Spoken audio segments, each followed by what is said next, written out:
Have you back. Stories of long queues and frustrated customers slipping outside banks to get cash is still very prominent across the country, despite CBN's directive to commercial banks to release old Naira notes back into the banking system.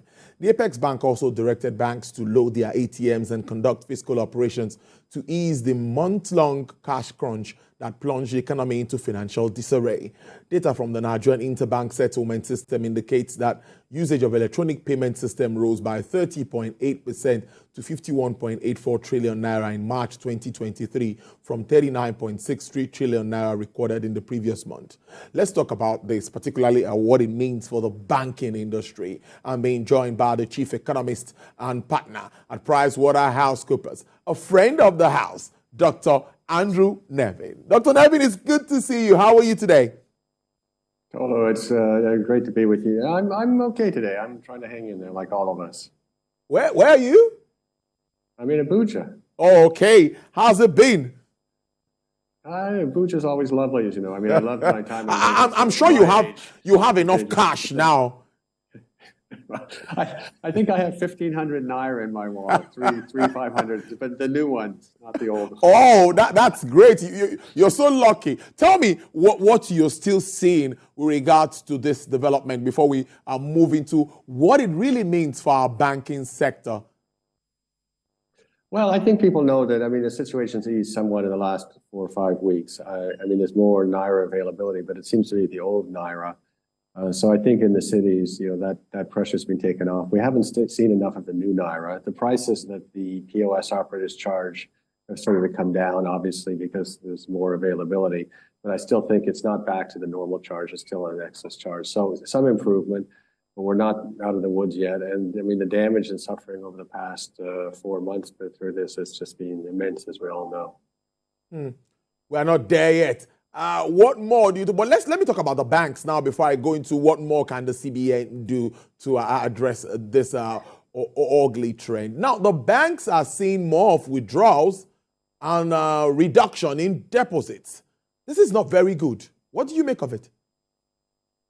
Well, I mean, I think that in this situation, I mean, we need to get to some kind of stability. I mean, the banks, people want to use electronic channels. I mean, and the reason that they're now trying to withdraw cash is because they're finding they tried the electronic channels and the channels haven't caught up. You were just saying earlier they've increased 30% in the last few months. Transactions are still not happening instantaneously. So we have a situation where there are many people that want to use the electronic channels, and the growth has been fantastic, not just in the last year, over the last decade. NIBS is a great system on that. But the problem is it's just not quite reliable enough for the amount that people want to use it. So if that's the case, people are going to take the cash out of the bank and use the cash. May not find its way back into the banking system. But of course, it's not all the banks under their control. You also have the telecommunications system. You have the power. I mean, if people can't power their devices, they're not going to be able to use electronic money. So all of these contribute to it. And I think, like many things in the country, there's no easy fix. I mean, we need to concentrate on all those fundamentals. And then you'll continue to see cash go down. People who feel trust in the system are going to use less and less cash. Of course, the other thing in the mix is the e-Naira. The central bank was really in the forefront of the world in launching the e-Naira. I think there's tremendous possibilities for it. Unfortunately, it hasn't been developed as fast as it could have been, and particularly getting government agencies involved, like NYSC, for example, to pay the corpers in the e-Naira would really go a long way, and many things like that. So you're going to have the e-Naira in the mix. But as long as people don't feel confident that the electronic channels, whether the e-Naira or the banking channels or mobile money channels, are going to work effectively, they're not going to necessarily be comfortable with that. And of course, the thing is, the reason they have to work well is the one thing that really makes it uncomfortable for someone is if they can't access their money. They feel like their money's not there for them. When you have cash, the money is there for you. So to get them to switch away from cash into channels that fund the banking system, they have to know the money's there when they need it, which, as I said, is the channel working, the power working, the telecoms working. They all need to work together for that. Now, let's talk about the technology involved in all of this. You're talking about the e-platforms, the electronic channels and all of that. And many would agree with you that this is technological driven, totally dependent on technology. Now, what do you think we are there? Are we ready to accommodate the volume of transactions like we see at the moment? Can we really accommodate it with the present structure? Well, I think the NIBS system has shown itself to be really robust. I mean, I think it's an incredible achievement. I mean, many countries around the world don't have this type of instant payment system, and we've all done transactions on it and can work seamlessly. So the issue is not the fundamental NIBS system; it's scaling it up to handle the volume. So I think that obviously, when you're going to have more transactions, you need more investment. There's nothing, as far as I'm aware, having worked with NIBS, that fundamentally stops it from scaling up. It's not that complex a system. It's proven to be, as I said, robust. So it's just a question of investing in the hardware and software to make sure you can handle the bigger volumes. But I think that by and that's at the NIBS end, and the bank end, I mean, I think people can, I won't name any individual banks, but some banks have struggled more during this transition period than other banks have.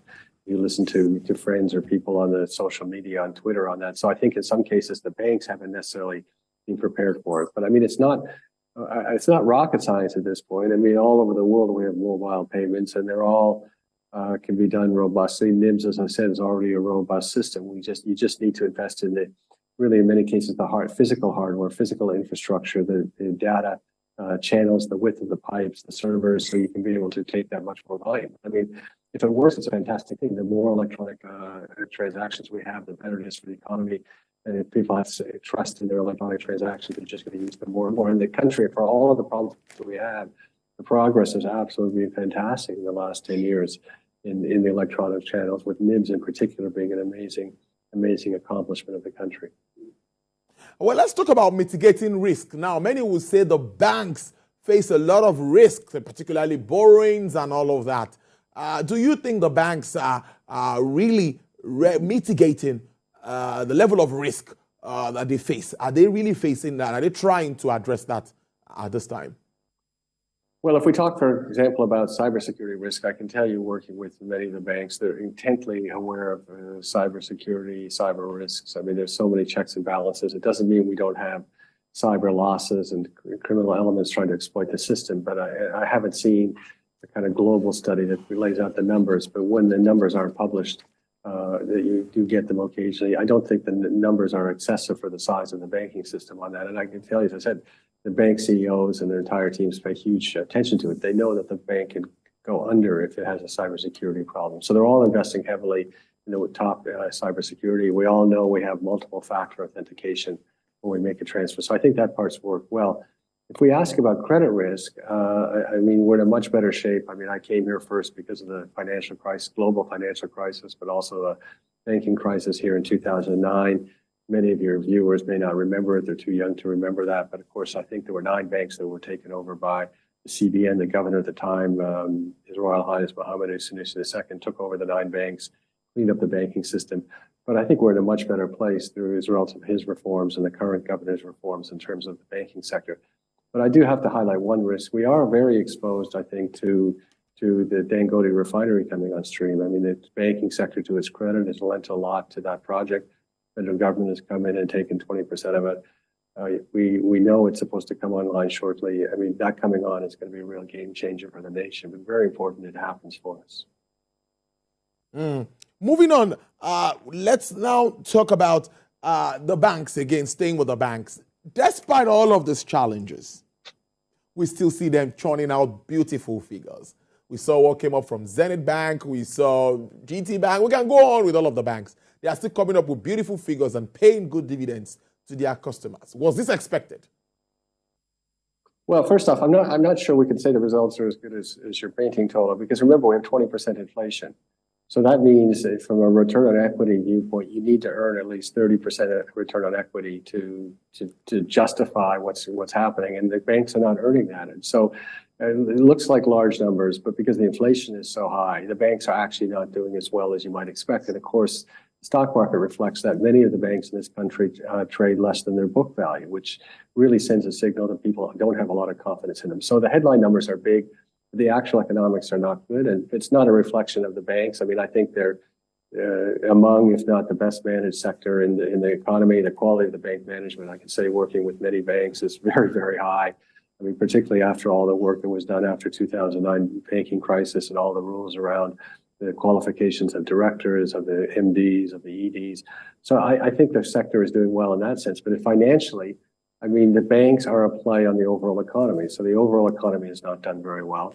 And so the banks are not going to necessarily do very well. And they haven't grown really, certainly in dollar terms, they've shrunk over the last decade in that way. So I take your point that, they're making profits, but they actually aren't making sufficient profits for the amount of equity in the business and reflecting the inflation. But that doesn't mean we should do anything specifically about the banks. What we need to do are things that help the economic foundations of the country. If the economy does well in this country, we have inclusive and sustainable economic growth, the banks will do just fine. Very interesting stuff. Now, what IMF is also saying Nigeria's growth prospects slide. Not only IMF, even the World Bank, and not just Nigeria, even emerging economies. Let's do an overview of what's your reaction to what the IMF is saying at the moment. Well, I'll say what I always say in this situation. I mean, whether the IMF says we'll grow at 3% or 3.2%, I don't think is really relevant for the country. I mean, I've consistently said we need to grow 6, 8, 10%, and that's what we need to do. So the question people should be asking, particularly the new incoming administration and President-elect Tinubu, His Excellency Tinubu, needs to ask himself, why are we not growing at 8 or 10%? I mean, for anyone who's seen, for example, what's happened in China, and I went there the first time in 1983, it's happened in India, I've been there many times. It's extraordinary. It's not extraordinary, but we should be growing at 8, 10% a year. And I'm going to stop even using 6% because that is not good enough given all the opportunities that we have. So, IMF saying 3%, 3.2%, which I think were the numbers I read a little earlier today for Nigeria, is not relevant. And it doesn't even matter what happened on a global scale. We have control over our own economic destiny here. And a few simple things, we're going to be growing much faster. We're going to be absorbing, I think it's over 5 million young people a year come to working age. So we all understand the urgency of it. I mean, I was speaking about this urgency in 2016. We're now sitting here well into 2023. We're still speaking about this urgency. And I feel like we're in a sense running out of time on this economic growth. And of course, the governor of the central bank came out himself, said many times that we should be growing at double digits. So that's what people should be talking about. What are the fundamental issues that need to be solved?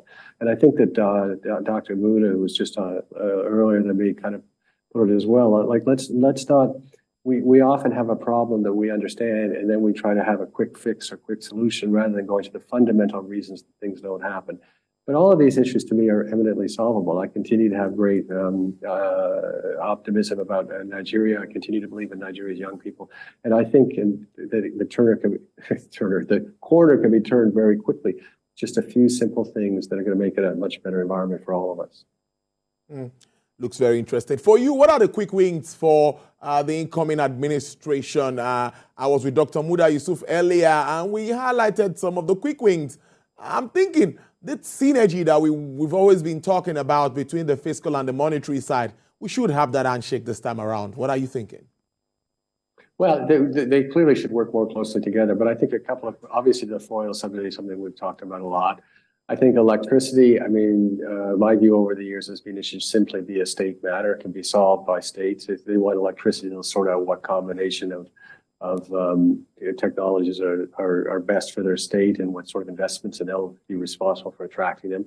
I mean, I think the one thing that the current administration has not taken on, though, is just the cost of governance, and not just the cost, the complexity of it. So we talk about PEBEC and the ease of doing business, but the reality is when we have 800, 1,000, 1,200 MDAs, more and more of them seeking revenue from the private sector in uncoordinated fashion, overlapping jurisdictions, confusing regulation. It just creates an environment that's very difficult to invest. So no one's investing in the country. And unless we solve that problem, we're going to continue to struggle. So that's where we need to start. And I disagree fundamentally with the World Bank that says we need to raise the excise tax to 10%. We need to raise taxes. I don't think there's a legitimacy for the social contract to say raise taxes because the government hasn't necessarily shown that it can wisely use those funds. So I think if you think of the social contract and what the government takes and what it gives, the government needs.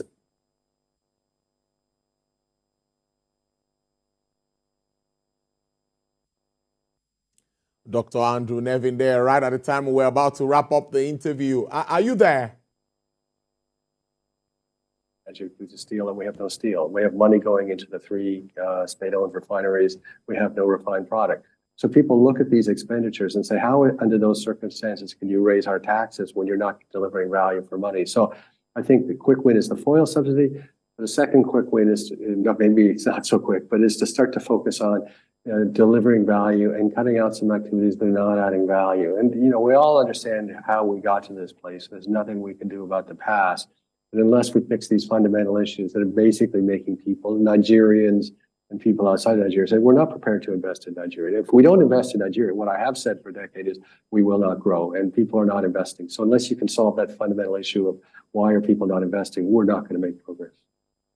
I must thank you so much. It's always enticing, educating, and of course, this topic of discourse and how it affects the financial sector is something that is very apt at this very time. I must thank you, Dr. Andrew Nevin. It's always a pleasure having you contribute to your program. You're the partner and chief economist at PricewaterhouseCoopers. Do enjoy the rest of your day.